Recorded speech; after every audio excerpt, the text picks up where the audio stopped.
Good evening. Tonight, I can report to the American people and to the world that the United States has conducted an operation that killed Osama Bin Laden, the leader of Al-Qaeda.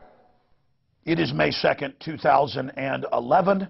Yesterday, May Day, May 1st, President Obama addressed the nation late Sunday evening to say that just hours before, Osama Bin Laden had been killed in the middle of a major populated city in a palace compound.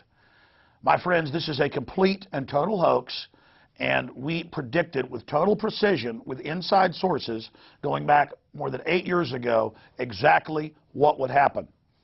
It's on record that Steve Pieczenik, who worked as the top deputy to Henry Kissinger, and who also is a high-level Council on Foreign Relations member, was interviewed back in April of 2002 and said that Bin Laden was dead and that was on ice, and that in the future he would be used at a politically expedient time to bolster the government in the eyes of the people.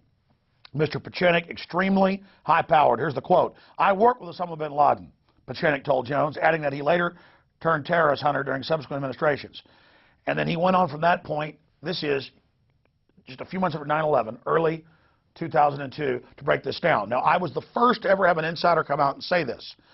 Then Madeleine Albright in 2003, on December 17th, went on Fox News program and said that he was dead and on ice, and that the Bush administration was thinking about rolling him out during the 2004 election if they needed it. But then because of that coverage, the inside baseball was they didn't. Now, even before she went public, a year and a half after I first broke this news, I had a White House source here in Austin, Texas. You know, a lot of folks live here in Austin, but we're also in the Bush administration because they came from Texas. Bush had just been governor here. And I was told by an extremely high-level White House source this information. Separately, I then confirmed through another White House source here in Austin through a separate party. Ladies and gentlemen, this was completely staged. All right, there's the whole CIA background of Osama Bin Laden. There's the fact that it comes out that Anwar al-Awlaki, his number two, running all these terror attacks, is hanging out secretly at the Pentagon. There's the government lying about WMDs and our destroyers being attacked to get us into Vietnam. You know this history of major hoaxes being run. But notice when all this came out, then I'll go through some anomalies. Just the tip of the iceberg. This all came out right at the time that Obama's approval rating was dropping like a rock, an all-time low this far into a president's administration, as the dollar's dropping, as support for Iraq, Afghanistan, Libya, and the drone attacks in Pakistan was imploding, right as the Pakistanis were threatening to kick the U.S. out of Pakistan and to kick their drones out. Right as this happens, there's this big propaganda victory, and what do? They take the body and throw it in the ocean, they say. Do you really believe that? No one is buying that. I've been listening to talk radio last night and this morning, even conservative stations that want to buy into this propaganda. No one is buying that. They've thrown his body in, but don't worry, they have a DNA test, and they have a face scan so they know it's him. This is the same government where the CIA agents last year admitted in the Washington Post that they created fake Bin Laden videos. This is the same government that's constantly caught lying. But conveniently, his body is now out in the ocean somewhere, buried at sea. But it gets worse. Last night, as soon as this was announced, it was all over U.S. TV, British TV, European papers, fake photos. And as soon as I saw it, I sent text messages to Paul Watson and others and said, look into this. This is the same fake Bin Laden dead photo that's photoshopped of him that we saw years ago.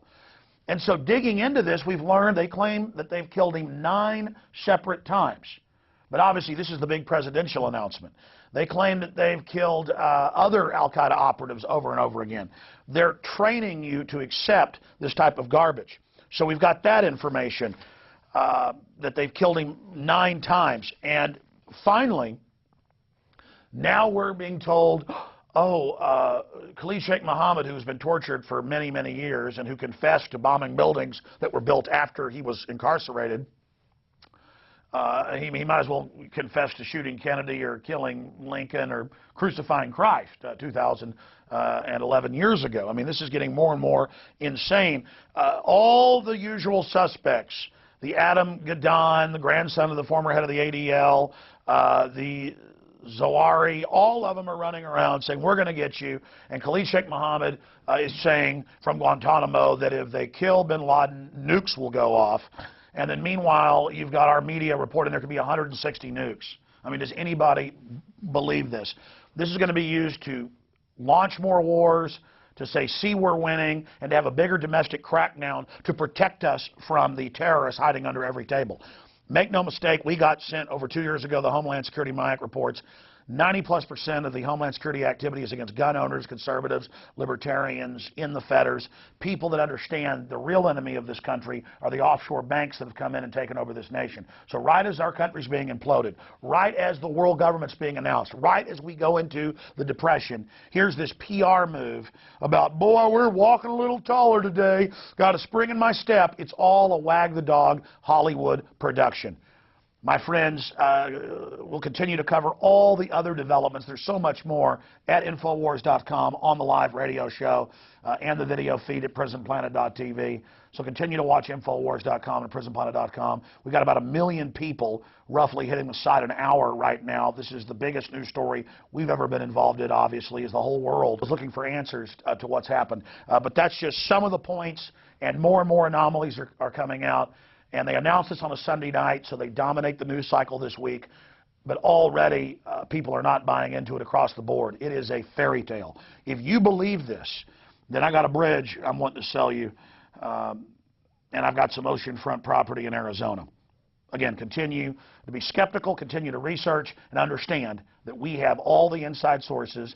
And then Bear, the former CIA commander, all of them on record saying he was dead a long time ago. They've known this. He was a convenient boogeyman. Remember Bush saying, I don't care where he is. I'm not worried about him. And now they're basically just announcing this to signify not the end of the war on terror, but to basically bring in false flag attacks or the threat of attacks as a pretext to relaunch and expand the police state that's been set up for the American people. Visit Infowars.com and PrisonPlanet.com. When you're on the site, you can also tune in 24 hours a day to my daily radio broadcast. There's also a free iPhone app to listen to the syndicated radio show when and where you want.